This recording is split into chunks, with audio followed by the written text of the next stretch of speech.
Hello everyone, welcome to Aligarh study point. আজকে আমরা আলোচনা করব বিভিন্ন খেলার খেলোয়াড়ের সংখ্যা কতজন থাকে প্রতিটি দলে।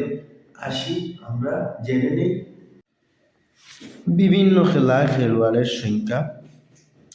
খেলার নাম এখানে দেওয়া আছে, খেলার নাম এখানে দেওয়া আছে দলের খেলোয়াড়ের সংখ্যা, অর্থাৎ কোন খেলার মধ্যে কতজন প্লেয়ার থাকে।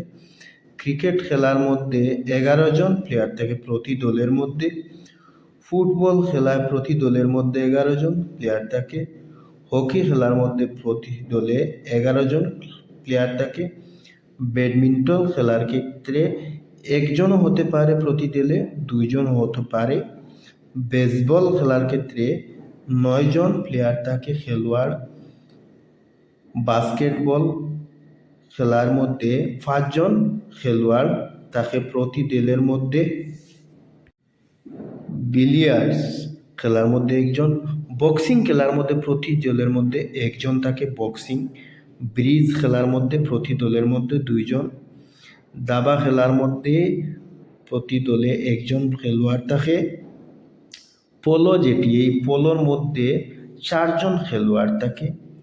রাগবি ফুটবলের মধ্যে 15 জন খেলোয়াড় থাকে। টেবিল টেনিস এর মধ্যে খেলার মধ্যে একজন হতে পারে, 2 জনও হতে পারে। ভলিবল খেলার মধ্যে 6 জন খেলোয়াড় থাকে প্রতি দলে। ওয়াটার পোলো খেলার মধ্যে 7 জন খেলোয়াড় থাকে প্রতি দলের মধ্যে। ইনডোর হকির মধ্যে 6 জন খেলোয়াড় থাকে প্রতি দলে।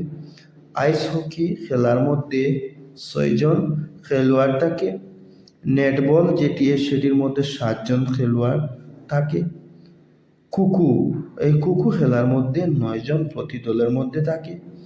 কাবাডি খেলার মধ্যে 7 জন খেলোয়াড় থাকে প্রতি দলে। হ্যান্ডবল খেলার মধ্যে 7 জন খেলোয়াড় থাকে। স্কোয়াশ খেলার মধ্যে 1 জন অথবা 2 জন খেলোয়াড় থাকে। ক্যারাম খেলার মধ্যে 1 জন হতে পারে, 2 জন হতে পারে প্রতি দলে। তারপরে গলফ ইম্পর্টেন্টগুলো বলে যাচ্ছি। গলফের মধ্যে 4 জন খেলোয়াড় থাকে। টাগ অফ ওয়ারের মধ্যে 8 জন খেলোয়াড় থাকে প্রতি দলে। আমরা জেনে নিয়েছি যে কোন খেলায় কতজন প্লেয়ার থাকে প্রতিটি দলের মধ্যে। Thank you everyone.